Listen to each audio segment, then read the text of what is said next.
I think some people were taken aback that Jabari Small was listed in the 30s among the top tailbacks entering the 2023 season. And so was Jalen Wright. For the record, number one was Quinshawn Judkins of Ole Miss. Two was Raheem Sanders, Michigan. I'm not really sure how he's not number one. But anyway, I think this is actually a good thing. I'd rather have two in the 30s than Quinshawn Judkins. And here's why. I don't think Judkins is a Saquon Barkley type or even a Jahmyr Gibbs type. I don't think he's a special back or like the Robinson kid out of Texas. I'd rather have two really good backs. And then Dylan Sampson didn't make this list, and he shouldn't because he didn't have the production last year. But man, I'd rather have Wright and Small than just Judkins. Let's go to Caleb on this. I need to bring back in. Caleb, do you agree, disagree with that? I mean, I'd rather have two guys that are really, really good as opposed to one guy that may be slightly better. But I just don't think Judkins is a special elite type of guy. Yeah, this isn't Jamal Lewis. So I agree. Unless you have one of those guys, I think this day and age, two backs is more important. I mean, Tennessee's. I'm trying to think like teams that have had like the best rushing teams that like really stood out to me over the past since this century started. I think back to the mid 2000s, USC had Lindale White and Reggie Bush. Arkansas had Darren McFadden and Felix Jones. Auburn had Cardinal Williams and Ronnie Brown. Heck, Tennessee, their best rushing year ever was Cedric Houston and Gerald Riggs Jr. It seems like you're at your best when you have two elite backs that you can go to consistently. Can't really think of a team that okay, Alabama, Mark Ingram, maybe, and Alabama, Derrick Henry. Okay, those two, that was where they had like one feature back. But yeah, most of the time, I feel like the dominant rushing teams are two backs now. Yeah, I do too. I mean, Bijan Robinson was really good out of Texas. That's who I was referring to. He was the top running back picked in the draft. But Caleb, how far back would you have to go to find a tailback that you would take over these two, Jabari Small and excuse me, the name blank here. Well, I don't want to include. I'm going to take that back.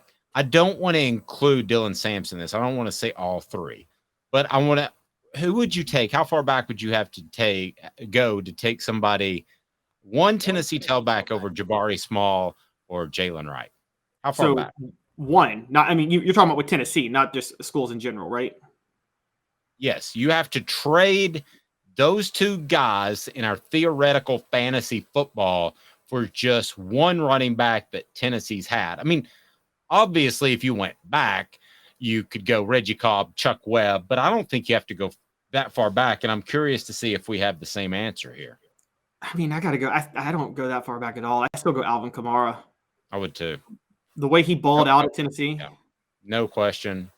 Wasn't utilized correctly, but that's exactly who I would go for. No question in my mind. Oh, yeah. I would trade Alvin Kamara right now for these two guys. No offense. And I would throw in a 4th-round draft pick. You mean you trade these two guys and a 4th-round draft pick for Alvin Kamara? Yes. Yep. Yes, I absolutely would too. I would too. And it's particularly this day and age in college football. But yeah, I mean, the 90s, yeah, we're talking individually.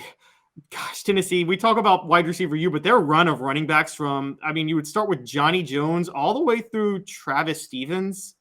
I don't think they had a year with a bad running back, did they? From like 1982 to 2001. Would you trade them both for? Sorry, say that again. Would you trade them both for Jalen Hurd? It has to be a joke, right? See, I think Jalen could have been good if you utilized his skills. Not as a running back, though. Interesting. So you would not is okay. What about Bijan Robinson last year at Texas? Would you trade these two for him? No, quite honestly, I wouldn't. And I thought he was drafted way too high, if I'm going to be honest with you.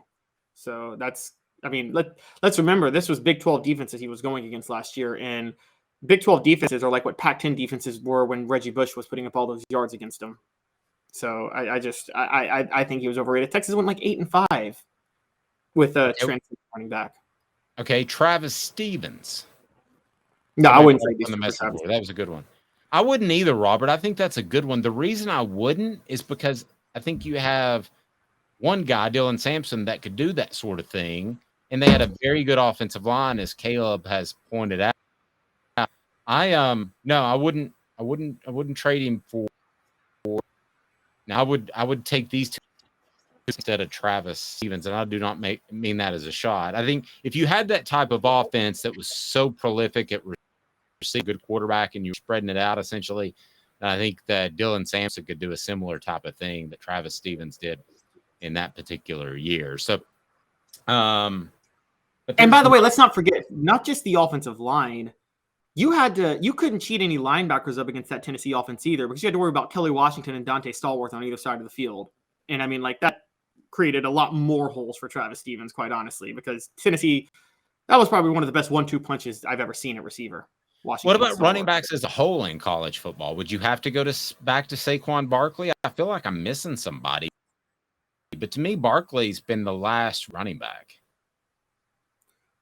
Probably Saquon Barkley. He was after Derrick Henry, right? Yes. Yeah, I would take I would probably go. But I would have taken Derrick Henry, too, over these two pretty easily, not thinking. Maybe even Leonard Fournette. I would do Leonard Fournette also. Leonard Fournette. You talk about all-time freezing cold takes. At one point, I would host shows for various schools, and Penn State was one. And I remember the guy that covered Penn State said they got another guy named Saquon Barkley who they've talked about in preseason camp. This was his freshman year, but I don't think he's going to be that great. Oops. That's a freezing cold take.